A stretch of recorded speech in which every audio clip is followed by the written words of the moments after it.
Hello' friends, মই IG education and ব্লগৰ পৰা আপোনালোকক স্বাগতম জনাইছোঁ। আজি মই আপোনালোকৰ আগলৈ আকৌ এটা নতুন ভিডিঅ' লৈ আহিছোঁ। আচলতে ফাগুন মানৰ পৰাই সোণাৰু ফুল যেতিয়া ফুলে তেতিয়াৰ পৰা জনামতে কিছুমান হাঁহ আৰু মুৰ্গীৰ বেমাৰ আৰম্ভ হ'বলৈ ধৰে আৰু বহুত মৰেও। কিন্তু আমাৰ ওচৰতে এগৰাকী মহিলাই ইমান ধুনীয়াকৈ সেইবিলাকৰ পৰা ৰক্ষা কৰি ধুনীয়াকৈ হাঁহ মুৰ্গী পালন কৰে আৰু মাজে মাজে টকা উপাৰ্জনো কৰে। আচলতে ধুনীয়াকৈ তাৰ পৰা টকা উপাৰ্জনো কৰে। আচলতে সেইটো বুলি নহয়, তেখেতৰ চখ সেইটো বুলিয়ে ৰাখে। তথাপিতো তাৰ পৰা মাহিলী কিবা এটা ইনকামো কৰে আৰু তেখেতে ইমান ধুনীয়াকৈ হাঁহ চাহবোৰ নমৰে বা এনেকুৱা লোকচান হয়। কেনেকৈনো পোহে ব'লকচোন তেখেতৰ বিষয়ে জানো। 2022ত মই কৰিছিলোঁ। তাৰপিছত প্ৰথম মই কণী 10টা আনি মই কুকুৰাক দিছিলোঁ। কুকুৰাক দিয়াৰ পিছতে 10টা পোৱালি ওলালে। 10টা পোৱালি ওলোৱাই পেলাই সেইকেইটা ধুনীয়াকৈ ডাঙৰ হৈ পেলাই সিহঁতে 3টামান মতা ওলাইছিলে আৰু বাকীকেইটা মাইকী। সিহঁতে কণী পাৰিলতে মই কি কৰিলোঁ, মোক কুকুৰাও পুহিছিলোঁ। মই 5জনীমান কুকুৰাবিলাকে কণী পাৰি যেতিয়া উমনি ল'লে মই হাঁহ কণী দি দিওঁ। 10টা দি দিওঁ, 5টা দি দিওঁ, তেনেকৈ দি পেলাই মই 30টামান পোৱালি উলিয়ালোঁ প্ৰথমতে। তাৰে যেনিবা প্ৰথমতে নেজানিছিলোঁ কাৰণে তাৰে 15টামান মৰিলে বেমাৰ আজাৰ হৈ। পিছত মই এজন ডক্টৰৰ লগত কনচাল্ট কৰিলোঁ। তেওঁ মোক কিছুমান বুদ্ধি দিলে, দিহা দিলে। সেই দিহাখিনি লৈ পেলাই মই হাঁহ পালন কৰিলোঁ। এতিয়া প্ৰথম অৱস্থাতে মই 40টামান হাঁহ বিকিব পাৰিলোঁ, ডাঙৰ কৰি 600-700 তেনেকৈ বিক্ৰী কৰিলোঁ। তাৰপিছতে মই তেনেকৈ 3 বছৰমানত মই বহুত হাঁহ বিক্ৰী কৰিলোঁ। কুকুৰাও বিক্ৰী কৰিলোঁ, হাঁহো বিক্ৰী কৰিলোঁ। তাৰপিছতে এইটো প্ৰথমতে মোৰ বিজনেছ বুলি নহয়, মই চখত পুহিছিলোঁ। কিন্তু পিছত যেতিয়া সৰহ হ'ল আৰু বিকিবতো লাগিবই। ঘৰত ল'ৰাই খায়ো। কণী বহুত মই লকডাউনৰ সময়ত মই কণী বহুত বিক্ৰী কৰিলোঁ। কুকুৰা বিক্ৰী কৰিলোঁ, হাঁহ বিক্ৰী কৰিলোঁ। লকডাউনত মই বহুত কৰিলোঁ। তাৰপিছতে মই মাজতে সেইখিনি মোৰ ঘৰ চেঞ্জ কৰিব লগা হ'ল কাৰণে সেইখিনি মই নাইকিয়া কৰি পেলাইছিলোঁ। এতিয়া মই আকৌ নতুনকৈ আৰম্ভ কৰিছোঁ। এতিয়া নতুনকৈ আৰম্ভ কৰি প্ৰথম মই সেই 10টা কণী দিছিলোঁ। তাৰে 20টা কণী 15টা দিছিলোঁ। তাৰে 11টা ওলাইছিলে। 11টাৰ ভিতৰত মই এতিয়া কণী পাৰি এতিয়া পোৱালি সেয়া 10টা আকৌ উলিয়াইছোঁ। তাৰপিছতে বাকীখিনি মই বিকি দিলোঁ। এতিয়া মই ডাঙৰ ঘাই মই 2টাহে ৰাখিছোঁ। এতিয়া কণী থৈছোঁ। সেই কণী আকৌ মই এতিয়া পোৱালি দিম। এইখিনি আকৌ নতুনকৈহে মই ডাঙৰ কৰিম। আৰু হাঁহেতো বছৰেকত এমাহ উমনি দিয়ে। এমাহ উমনি লয়। সেইটো কাৰণে মই হাঁহক দিলে মোৰ ইমান লাভ নহয়। সেইটো কাৰণে মই কুকুৰাক দিওঁ।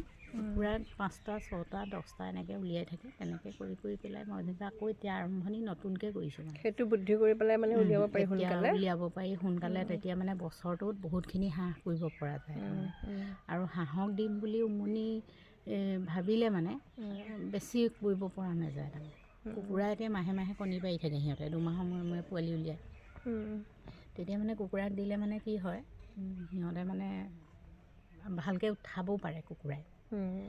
কুকুৰাই ইমান ধুনীয়াকৈ চৰাই সিহঁতক ইমান ধুনীয়াকৈ ডাঙৰ কৰে। আৰু বিশেষকৈ কাউৰীৰ পৰা সিহঁতক ৰক্ষা কৰে কুকুৰাই। আৰু হাঁহক যদি দিওঁ, হাঁহে সেইখিনি সিহঁতৰ জ্ঞান নাই। সিহঁতে এৰি দিয়ে, পোৱালি খাইছে নাখাইছে সিহঁতি সেইটো নাচায়। কিন্তু কুকুৰাই সেইটো ধুনীয়াকৈ কেয়াৰ লয় পোৱালি। সেইটো কাৰণে মই প্ৰায় হাঁহ পোৱালি মই কুকুৰাক দিয়ে উলিয়াওঁ। আৰু মই 10টা ওলালে তাৰে হয়তো 8টা হ'লেও মোৰ থাকে। 7টা 8টা তেনেকৈ থাকে। 4জনী 5জনী কুকুৰাক দিলে তেনেকৈ 7টা 8টাকৈ থাকিলেও বহুতখিনি হৈ যায়। এতিয়া আৰম্ভ কৰিছোঁ মই। আৰু বেমাৰ কি সিহঁতক টাইমমতে দৰৱ পাতি দিব লাগে, কেয়াৰ ল'ব লাগে। ফুল এটা ফুলিলে যে হয় ন, ফুল ফুলটো আচলতে সিহঁতৰ অপকাৰী নহয়। সেই সময়টো, সেই জলবায়ুটো বেয়া হয়। সেইটো টাইমত কুকুৰাৰ বেছিকৈ হয় বেমাৰ, হাঁহৰ কম হয়। হাঁহৰ আচলতে ভিটামিন কমিলেহে হয়। বা সিহঁতৰ খোৱা বোৱা যদি সিহঁতৰ লেতেৰা হয়, যিবিলাক খাব নালাগে, সিহঁতৰ অপকাৰী বস্তু খাই পালে সিহঁতৰ হয়। মোৰ এতিয়া ইয়াততো একেবাৰে চাফ চিকুণ। মোৰ ইয়াত যিখিনি দানা মই দিওঁ সিহঁতি সেইখিনি খায়। পেলনীয়া ভাত চব্জি সেইবিলাক দিওঁ। ইয়াত লেতেৰা একোৱে খাবলৈ নাপায় সিহঁতি। আৰু কণী লোকেল যিবিলাক হাঁহ আমাৰ বহুত কণী নাপাৰে, একেৰাহে পাৰি নাথাকে। 6টা পাৰে, তাৰপিছত আকৌ 10 দিনমান গেপছ দিয়ে, তাৰপিছত আকৌ 6টামান পাৰে, তেনেকৈ পাৰে সিহঁতে। তেনেকৈ পাৰি বহুত সিহঁতি 5-6 মাহ পাৰিয়ে থাকে কণী। ধুনীয়াকৈ এনেকৈ এতিয়া মোৰ 4 মাহ হৈয়ে গ'ল অলৰেডি কণী পৰা পাৰিয়ে আছে। এতিয়া কেতিয়াবা 6টা পাৰে, আকৌ গেপছ দিয়ে, আকৌ 4টা পাৰে, আকৌ গেপছ দিয়ে। তেনেকৈ কণীবিলাক গোটাই থৈ দিওঁ মই আৰু উমনি দিওঁ। এতিয়া মই আকৌ 2জনী কুকুৰাক দিম গোটাই থৈছোঁ কণী। 10টামানকৈ ধুনীয়াকৈ মানে পুহিব পাৰে আৰু কম জেগাতে ন কম জেগাত আমি মানে আমাৰ মাইকী মানুহৰ কাৰণে এইটো নিজৰ কিবা এটা হাত খৰচ ওলাই থাকিবলৈ খালি অকণমান যত্ন ল'ব লাগিব আৰু টেকনিকবিলাক জানিব লাগিব তেতিয়া মানে কৰিব পৰা নহয় বহুতে কয় পুখুৰী নহ'লে নোৱাৰে কিন্তু পাৰে মানে অকণমান পানীতে সিহঁতক এনে অনবৰতে পানী নালাগে যেতিয়া সিহঁতক কণী পাৰিবলৈ হয় তেতিয়াহে পানী লাগে মিটিং টাইমৰ হ'ল সেইটো টাইমতহে সিহঁতক লাগে পানী সেইকাৰণে তাহাঁতৰ কাৰণে অলপ পানী য'ত নেকি সিহঁতি উপঙিব পাৰে তেনেকুৱা এডোখৰ পানী দিলেই হৈ যায় আৰু গৰমৰ দিনত সিহঁতক লাগে অলপ পানীটো সেই তেতিয়া যেনিবা মই পুখুৰীত মানে চামাৰচেবুল চলাই পেলাই পানী দি থৈ দিওঁ আৰু গধূলি এবাৰ দিওঁ ৰাতিপুৱা এবাৰ দিওঁ আৰু ছাঁহো আছে সিহঁতি ছাঁহত থাকিবলৈ জেগাও পায় ঘাঁহ আছে যথেষ্ট ইয়াত সিহঁতে ঘাঁহ বেছি পৰিমাণে খায় কণী পাৰিবৰ সময়ত সিহঁতি দানাতকৈ ঘাঁহে বেছি খায় ঘাঁহ আছে গছৰ পাত খায় তেনেকৈ শাক চব্জি যিবিলাক পেলনীয়া সেইবোৰ খায় সিহঁতে ইয়াত মানে ধুনীয়াকৈ সিহঁতি স্বাস্থ্যৱান আৰু গোটেইবোৰ চলিব পাৰে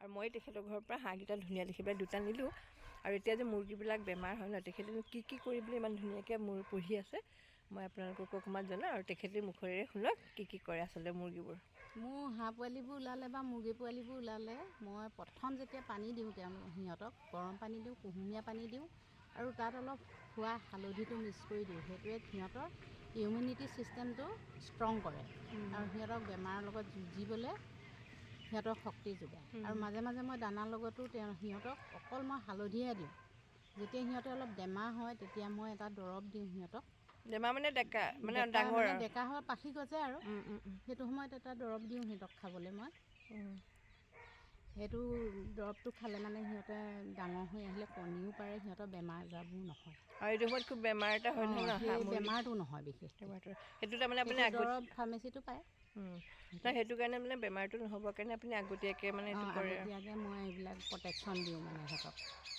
এতিয়া মই আৰম্ভ কৰিছোঁহে পোৱালি উলিয়াবলৈ আৰু পোৱালিবোৰ কেনেকৈ উলিয়াই হাঁহেটো উমনি দেৰিকৈ দিয়ে মই হাঁহেটো বছৰেকত এবাৰহে লয় উমনি মই সেইকাৰণে কুকুৰাই যেতিয়া কণী পাৰি উমনি লয় মই সিহঁতক 10টা 12টা এনেকৈ কণী দি দিওঁ আৰু তেনেকৈ মই পোৱালিবোৰ উলিয়াওঁ ময়ো তেখেতৰ পৰা মানে শিকিছোঁ আৰু কোনোবাই শিকিবলৈ হ'লে মই শিকাই দিম বাৰু একো নাই ট্ৰেইনিঙো দিব পাৰে ট্ৰেইনিঙো দিব পাৰিম মই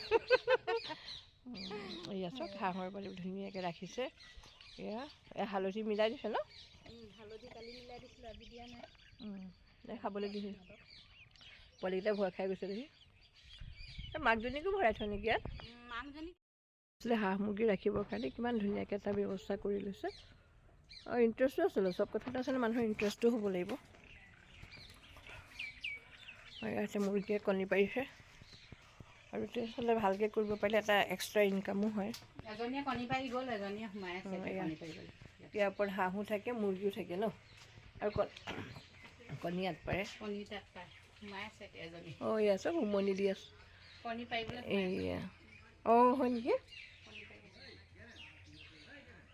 কণী পাৰিবলৈ তেনেকৈ সোমাই থাকে নি এজনী পাৰি গ'ল ইয়াতো উমনি দিবলৈ দিয়ে ন ইয়াত হাঁহে কণী পায় ইয়াত হাঁহে কণী পাৰে কেনে ধুনীয়া সুবিধা কৰি দিছে চাওক এইবোৰ একদম ইজি মানে বহুত মানে নাজানে ন ভাবি থাকে টাউন চনত এনেকৈ ৰাখিবলৈ হ'লে কেনেকৈ কি কৰিম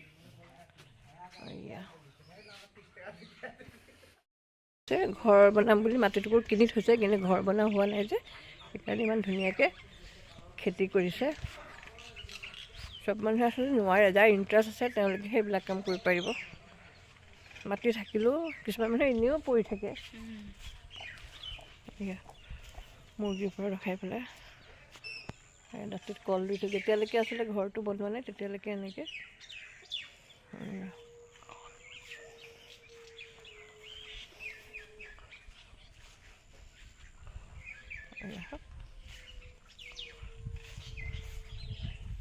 মাতৰ পৰাই দেখাই দিছোঁ অকণমান বেছি ওচৰলৈ নাযাওঁ আৰু বেয়া লাগিব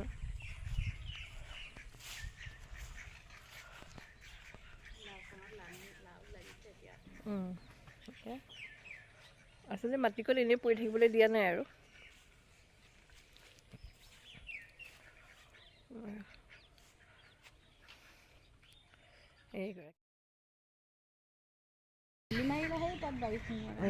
মই যোৱা দেখি ভয় খাই আৰু এই হাঁহটো যে দেখিছোঁ আগৰ হাঁহটো সেইটো মুৰ্গীয়ে উমনি কৰি পেলাই ওলালে ন এইটোহে এতিয়াহে হাঁহৰ লগত ফুৰিছে, আগতে মুৰ্গীৰ লগতে ফুৰে। মুৰ্গীৰ লগত ফুৰিছোঁ। ক'লাটো যে সেইটো মুৰ্গীয়ে উমনি দি পেলাই উলিওৱা। শিকিলোঁ এতিয়া চব। এইজোপা লাও গছ, ধুনীয়াকৈ লাও লাগিছে আৰু লাহে লাহে। খাইছে নাই এতিয়ালৈকে? খালোঁ। অঁ খালে। এই পেকেটবিলাকে বান্ধি থৈছে পোকে খাই বুলি ন, পোকে শুঙাই হেৰি কৰে বুলি। হেৰি কৰে যে থাকিলেহে খোৱা হয়। এয়া লফা শাক আচলতে মুৰ্গীৰ পৰা নোৱাৰে কাৰণে এনেকৈ ধুনীয়াকৈ দিছে। মই আজি উঠাই দিলোঁ নহয়, এই ঘূৰি আছে হাঁহ। অঁ সেইটো কাৰণে সিহঁতে হেৰি কৰি আছে। অঁ তাৰপৰা মাকজনী ৰখীয়া দি আছে ন। আৰু হাঁহৰ পোৱালিবোৰ কি মুৰ্গী পোৱালি হওক বা হাঁহৰ পোৱালি হওক এনেকৈ কাউৰীৰ পৰা আচলতে ৰাখিবলৈও দিগদাৰ, পূৰা সাৱধান হৈ থাকিব লাগিব।